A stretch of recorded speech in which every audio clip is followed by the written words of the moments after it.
शिव जी के नंदी के नाम से नांदेड़ है। और क्या हुआ था नांदेड़ में? अगर पूर्व का इतिहास देखा जाए और हमारे इस नांदेड़ का पूरा स्कंद पुराण में से अगर इस नांदेड़ की पवित्र धारा का पूरा इतिहास निकाला जाए, स्कंद पुराण में से अगर तीसरे अध्याय में से भी अगर हम नांदेड़ का पूरा इतिहास निकालें तो आप उसमें स्मरण करेंगे कि भगवान शंकर माता पार्वती जी को लेकर भ्रमण के लिए निकलते हैं।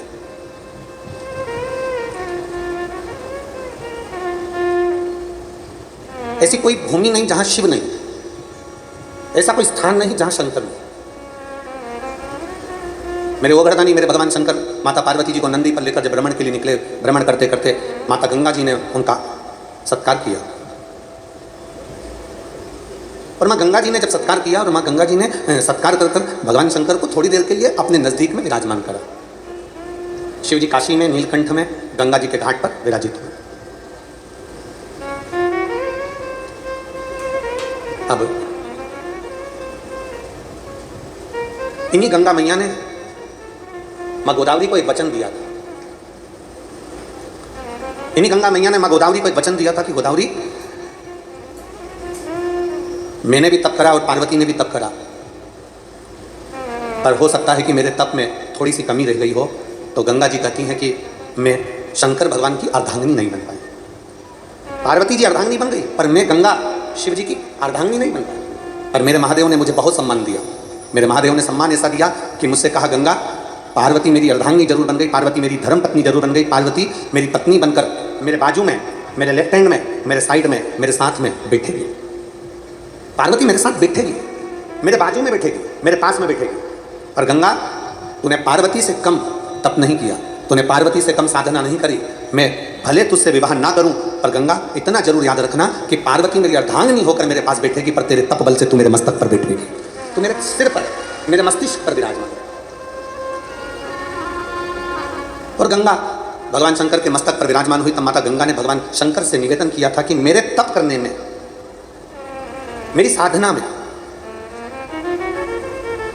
जो त्र्यंबक की पवित्र भूमि से गोदावरी का आनंद हुआ है, ऐसी मेरे तप साधना में मेरी गोदावरी ने मेरा साथ दिया।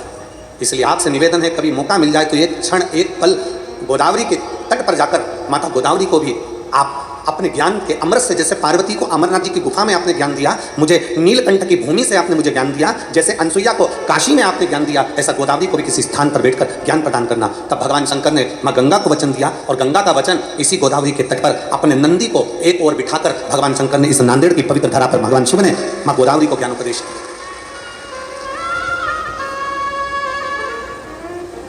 ये वो पवित्र भूमि है नांदेड़ की।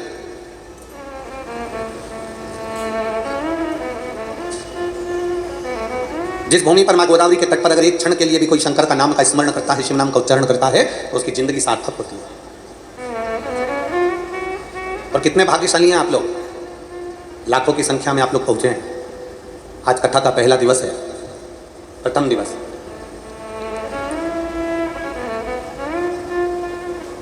और लाखों की संख्या में आप लोग पहुंचे हैं। कितने भाग्यशाली हैं कि सावन का महीना, पवित्र आनंदमय शिव महापुराण की कथा और माँ गोदावरी का तट, गुरु गोविंद सिंह जी की यह पवित्र धारा और भगवान शंकर की पवित्र कथा का रिस्पान करने का सौभाग्य आप और हमको मिल रहा है। दर्शन, एक क्षण, एक मिनट, एक पल, एक घड़ी अगर हमें भगवान शिव की स्तुति करने को मिल जाए,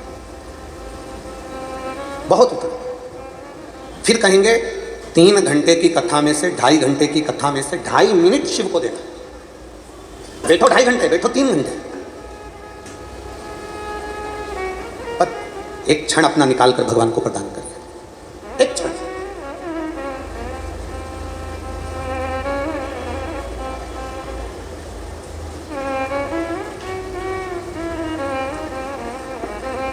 एक मां अपने बच्चे को भोजन करा रही है, एक माँ अपने बच्चे को दूध पिला रही है, भोजन करा रही है, उसका ध्यान कहीं और भी है। 50 काम में ध्यान लगा हुआ है, बच्चे को थोड़ा सा रोटी का निवाला हाथ में पकड़ा कर जाती है, रोटी का टुकड़ा बच्चे के हाथ में पकड़ा कर जाती है, ले जल्दी इसको फिनिश कर, जल्दी खा इसको, जल्दी खत्म कर इसको। माँ ने बच्चे के हाथ में रोटी का टुकड़ा पकड़ाया, माँ ने बच्चे के मुख में रोटी का टुकड़ा दिया और माँ फिर काम में लग गई, फिर काम में लग गई, फिर काम में लग गई। बच्चा रोटी के टुकड़े को हाथ में लेता है, फिनिश नहीं करता, उसको तोड़ेगा, मरोड़ेगा, फेंकेगा, कहीं इधर डालेगा, कहीं उधर डालेगा, कहीं जाएगा, घूम फिर कर जाएगा। माँ ने उसके मुंह में रोटी का टुकड़ा दिया, बच्चा उसको चबाता नहीं है, मुंह में ही भर के रखता है और मुंह में भरा भरा यहाँ घूमेगा, वहाँ घूमेगा, जाएगा, आएगा। फिर इतने में माँ चिल्लाएगी, फिनिश करा, मुंह खोल के बता, जल्दी मुंह खोल। मालूम पड़ा कि मुंह में गप्पो जैसा भरा पड़ा हुआ, फिनिश नहीं था, मुख में भरा पड़ा हुआ। फिर वापिस माँ आई और माँ ने फिर कहा, ले ये रोटी का टुकड़ा ले, जल्दी से फिनिश कर। अब माँ का ध्यान मोबाइल में है, माँ का ध्यान रसोई घर में है, माँ का ध्यान सिलाई में है, माँ का ध्यान दूसरी जगह लगा हुआ है, माँ का ध्यान झाड़ू पोछा में लगा हुआ है, माँ का ध्यान 50 जगह पर लगा हुआ है और उसका ध्यान बच्चे को रोटी जरूर पकड़ाई है, बच्चे को रोटी का टुकड़ा जरूर दिया, पर बच्चा फिनिश नहीं कर रहा, पेट भर नहीं रहा। हाँ, अगर माँ जितना रसोई घर में ध्यान दे रही है, माँ जितना सिलाई में ध्यान दे रही है, माँ जितना मोबाइल में ध्यान दे रही है, माँ जितना इंस्टाग्राम पर ध्यान दे रही है, माँ उतने ही दिल से बेटे के पास में बैठती और 2 रोटी का टुकड़ा अगर दिल से खिलाती तो बच्चा उसी समय पर फिनिश भी करता और खा भी लेता। हृदय, दिल, मन, चित्त, वृत्ति व्यक्ति को देना पड़ेगा। आप में से कई लोग ऐसे बैठे होंगे जो रोज शंकर जी को 1 लोटा जल चढ़ाते होंगे, रोज शंकर जी के मंदिर जाते होंगे, रोज शंकर जी के मंदिर जाकर श्री शिवाय जम के बोलो जरा, श्री शिवाय नमस्तुभ्यं, बोल बम का नारा है। इतना धीमा बोलोगे तो कल्याण तुम्हारा है, जरा जम के बोलो, बोल बम का नारा है, सारी समस्या का हल। अब एक क्षण के लिए, 1 मिनट के लिए आप जरा विचार करिए, रोज मंदिर जा रहे हो, रोज शंकर जी को जल चढ़ा रहे हो, रोज प्रतिदिन शिवालय जा रहे हो, रोज शंकर के मंदिर में जाकर ओम नमः शिवाय, ओम नमः शिवाय, ओम नमः शिवाय, हर हर महादेव, श्री शिवाय नमस्तुभ्यं, श्री शिवाय नमस्तुभ्यं लगे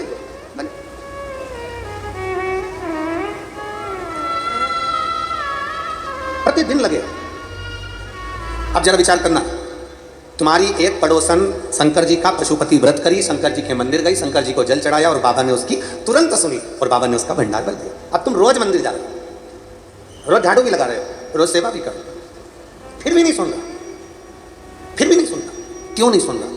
उसका केवल एक कारण, बच्चे को रोटी का टुकड़ा तो दे दिया पर समय, दिल, मन से उसको नहीं खिलाया। बच्चा मुंह में भरकर बैठा रहेगा, खाएगा नहीं। उसी तरह मंदिर रोज जाओ, 1 लोटा जल रोज चढ़ाओ, शंकर जी का गुणगान रोज गाओ, सावन के महीने में 2 लोटा जल रोज चढ़ाओ, रोज शंकर की स्तुति करो। पर याद रखना, तुम्हारा अगर आधा घंटा मंदिर में निकल रहा है, 20 मिनट मंदिर में निकल रहा है, 25 मिनट तुम मंदिर में निकाल रहे हो, तो 25 मिनट में से कम 5 मिनट ऐसा होना चाहिए कि शंकर तुम्हारे दिल में और तुम शिव के दिल में विराजमान होना चाहिए, तो समझो कि जल चढ़ा। कभी शंकर की बेली नहीं चढ़ा, कभी शिवालय नहीं गया।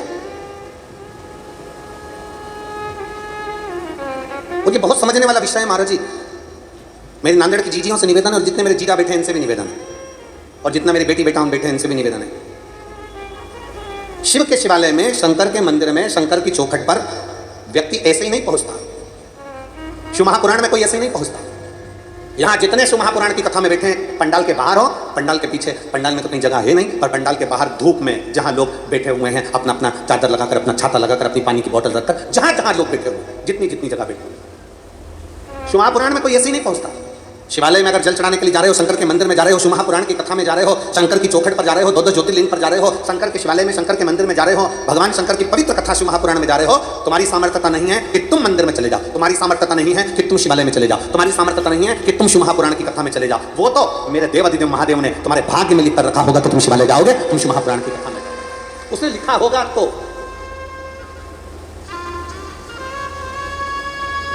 वरना कई लोग ऐसे भी हैं नांदेड़ में जो तैयारी करके बैठे होंगे, मैं जाऊंगी कथा में, हमारे नांदेड़ में कथा हो रही है, मैं जाऊंगी कथा में, मैं जाऊंगी कथा में। मालूम पड़ा कि जाने के 2 दिन पहले, 1 दिन पहले ना जाने कौन सा काम अटक गया और मालूम पड़े मैं आई नहीं पाई कथा।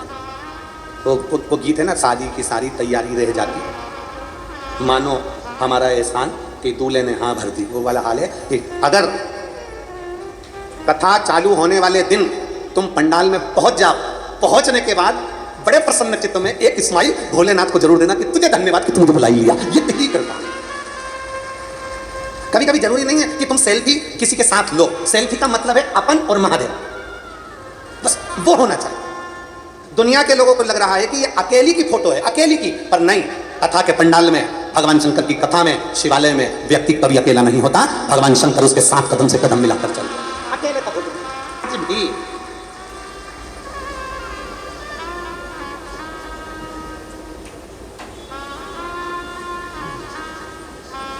कोई मुहूर्त नहीं देखा, कोई मुहूर्त नहीं देखा गया कि बच्चे को दूध किस दिन पिलाना है। नहीं, बच्चे ने जन्म लिया है, जल्दी से गुरु मंत्र दिया जाए, जिस जल्दी से शिव मंत्र दिया जाए और शिव मंत्र देकर बच्चे को दूध पिलाया जाए। यहाँ मुहूर्त नहीं देखा जा रहा कि किस मुहूर्त में बच्चे को, बच्चा बिलख रहा है, रो रहा है दूध पीने के लिए, इतने में तुरंत उसको शिव मंत्र दिया जाता है। शिवलिंगायत संप्रदाय में जब तक बच्चे को दूध नहीं पिलाया जाता जब तक वो बच्चे को मंत्र ना मिल जाता।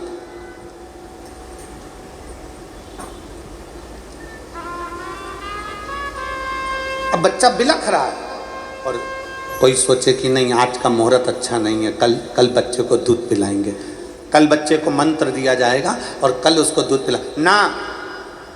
शिव महापुराण की कथा कहती है शंकर को रिझाने के लिए, भगवान शंकर को पाने के लिए, शंकर भगवान का गुणगान करने के लिए, शिव स्मरण करने के लिए, शंकर की स्तुति करने के लिए, शंकर भगवान के गुणगान को करने के लिए एक क्षण की भी देरी नहीं होना चाहिए।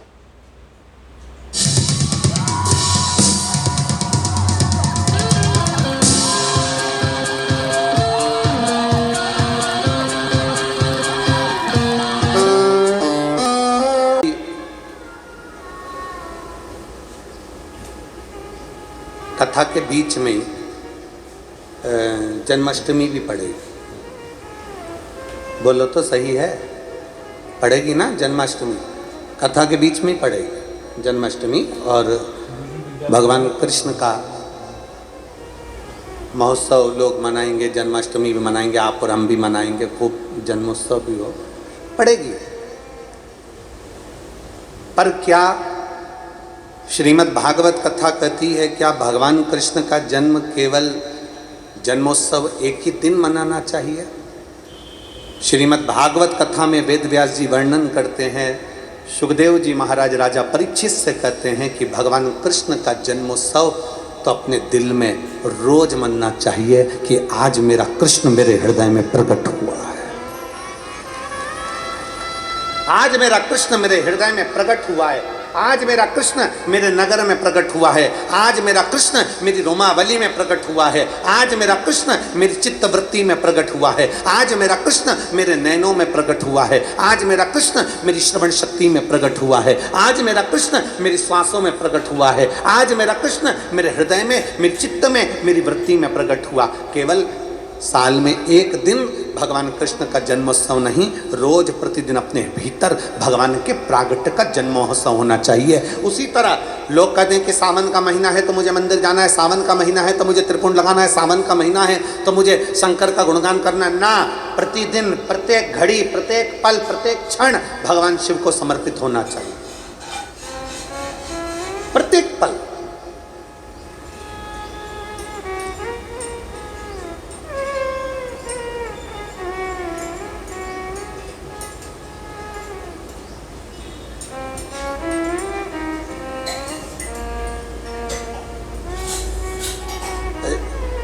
नांदेड़ में पहले भी हम आ चुके हैं, लगभग 12-15 साल हो गए होंगे। मारवाड़ी महिला मंडल का एक आयोजन था और एक शर्मा जी थे दूसरा आयोजन, उनके उसमें भी आना हुआ था। वो मारवाड़ी महिला मंडल की जो अध्यक्ष थी तोसनीवाल, उस समय पर उनका हाथ फ्रैक्चर हो गया था, हाथ टूटा हुआ था।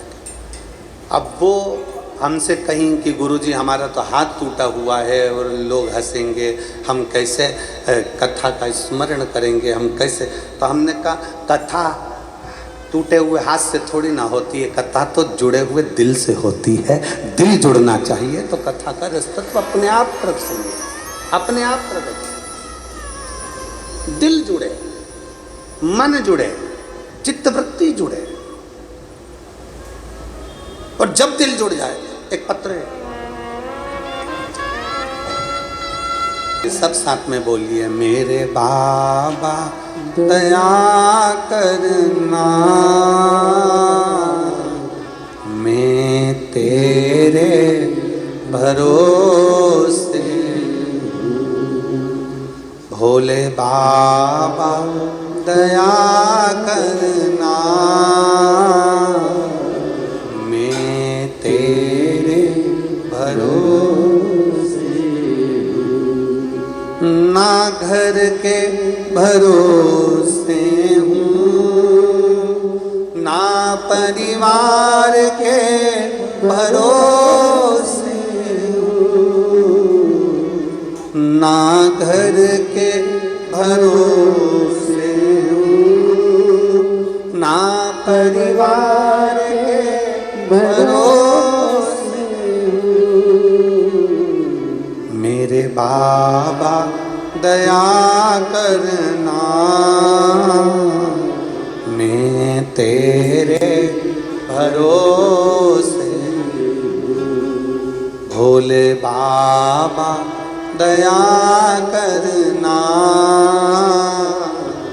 मैं तेरे भरोसे। हम उसके आश्रित हो जाए।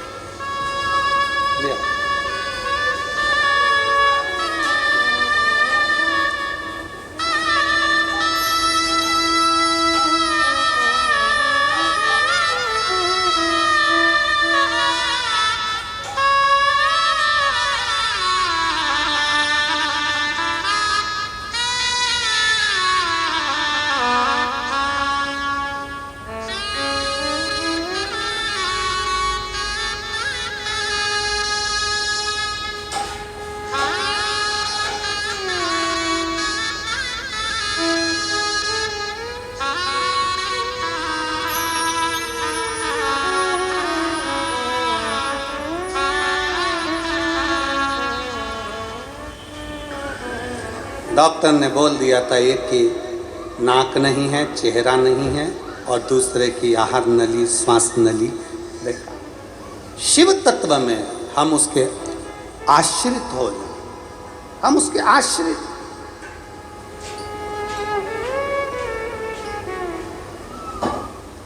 मेरी जीजियों, मेरे जीजाओं, मेरी बेटियों, मेरे बेटाओं, मेरी माताओं, मेरे भाई,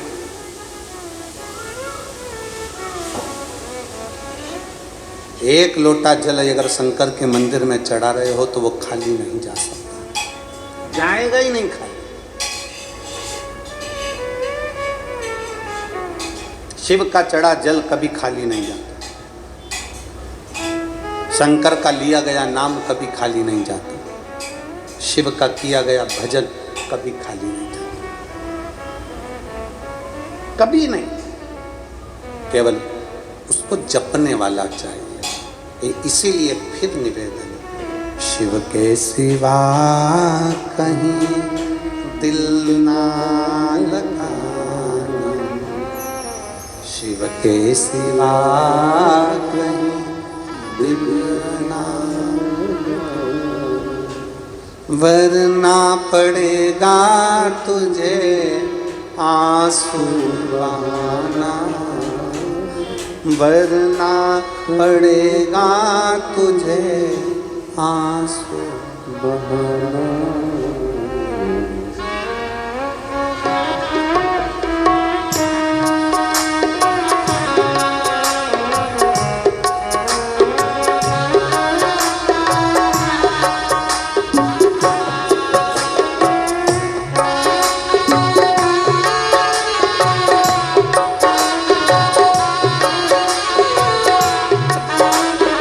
दोनों हाथों से, शिव के सिवा कहीं ना जाना, शिव के सिवा तुझे आंसू बहाना, वरना पड़ेगा तुझे आंसू बहाना, शिव के सिवा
किया है जो शिव का गाने किया है सच्चा जीवन वो ही जिया है सच्चा जीवन वो ही जिया है जो शिव का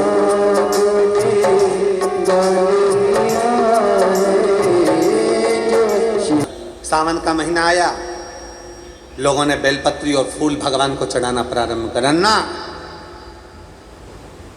सावन का मतलब क्या है?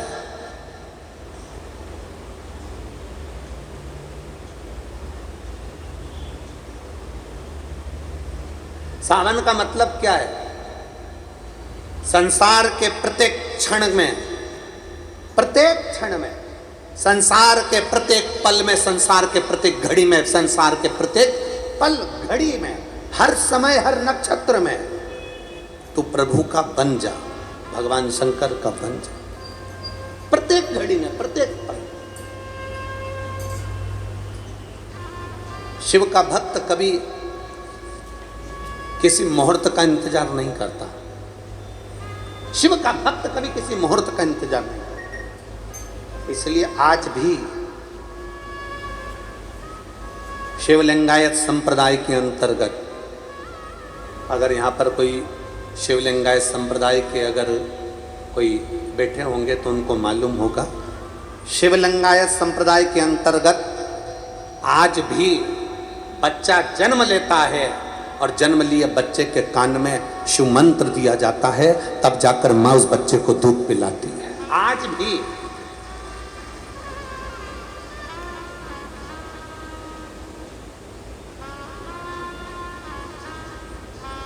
कोई मुहूर्त नहीं देखा, कोई मुहूर्त नहीं देखा गया कि बच्चे को दूध किस दिन पिलाना है। नहीं, बच्चे ने जन्म लिया है, जल्दी से गुरु मंत्र दिया जाए, जल्दी से शिव मंत्र दिया जाए और शिव मंत्र देकर बच्चे को दूध पिलाया जाए। यहाँ मुहूर्त नहीं देखा जा रहा कि किस मुहूर्त में बच्चे को, बच्चा बिलख रहा है, रो रहा है दूध पीने के लिए, इतने में तुरंत उसको शिव मंत्र दिया जाता है। शिवलिंगायत संप्रदाय में जब तक बच्चे को दूध नहीं पिलाया जाता, जब तक वो बच्चे को मंत्र ना मिल जाता। और जब दिल जुड़ जाए, एक पत्र है,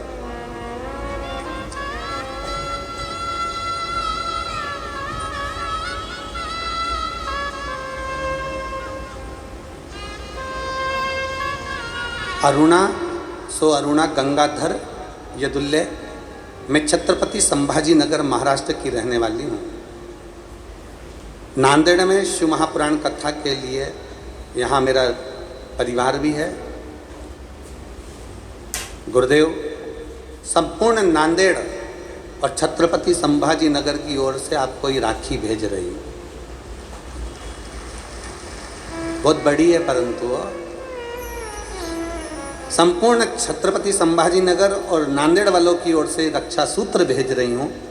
हमने कभी नहीं सोचा था कि हमारे नांदेड़ में शिव महापुराण की कथा होगी। आज हमारा भाई हमारे नांदेड़ आया, मैं बाबा को धन्यवाद देती हूँ। ये शिव तत्व है, स्वीकार। यहाँ जरूरी नहीं, यहाँ दिल जुड़ना चाहिए, यहाँ चित्त जुड़ना चाहिए, यहाँ मन जुड़ना चाहिए।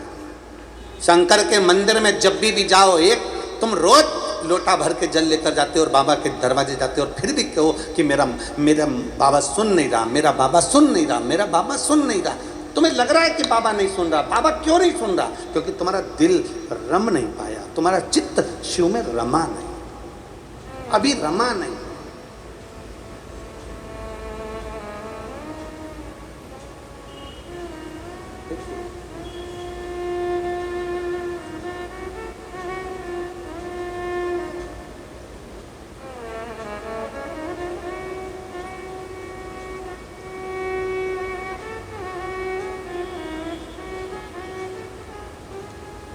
मैं रानी मदन सूर्यवंशी, जिला नांदेड़, महाराष्ट्र की रहने वाली हूँ।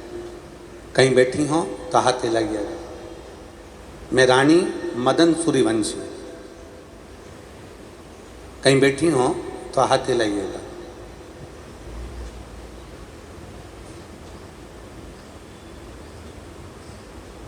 कहीं बैठी हैं, और अगर बच्चे आए हो इनके साथ में तो बच्चों को लेकर व्यासपीठ पर आ सकती है।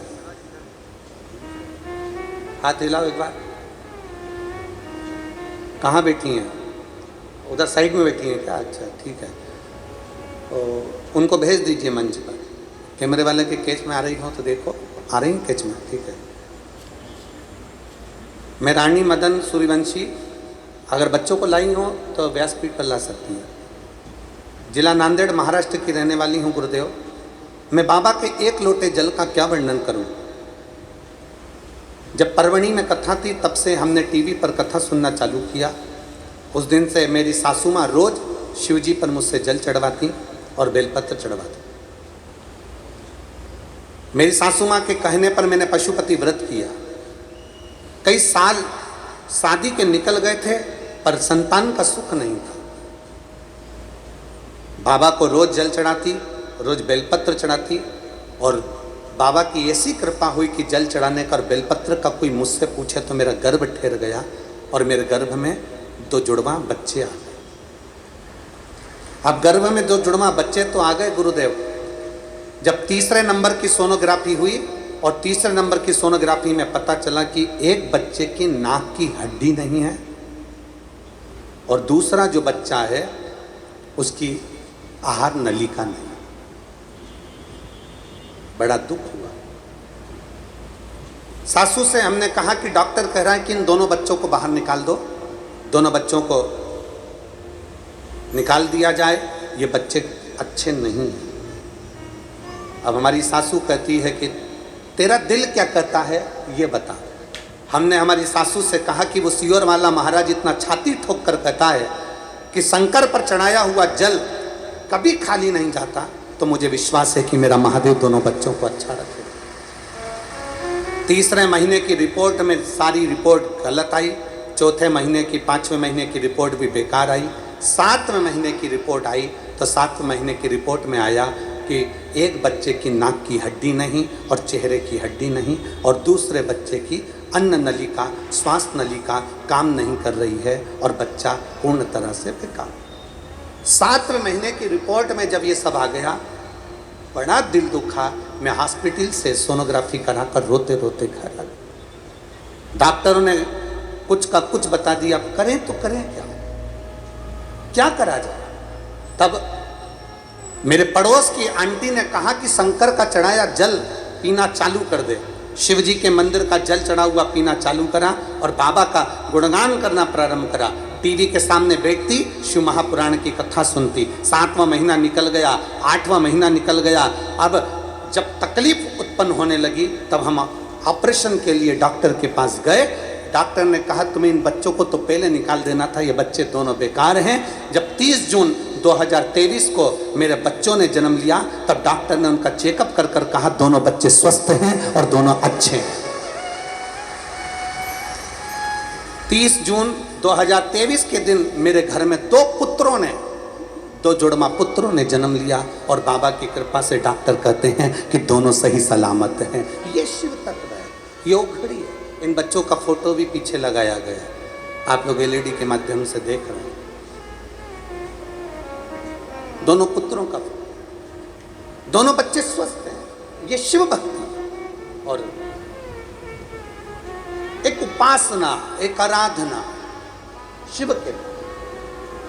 उन्होंने इस पत्र में लिखा एक बच्चे की नाक की हड्डी नहीं है, नाक पूरी गई हुई है और चेहरा पूरा गया हुआ, और दूसरे बच्चे की आहार नलिका, श्वास नलिका के कारणवश बच्चा पूर्ण तरह से बेकार। दोनों बच्चे।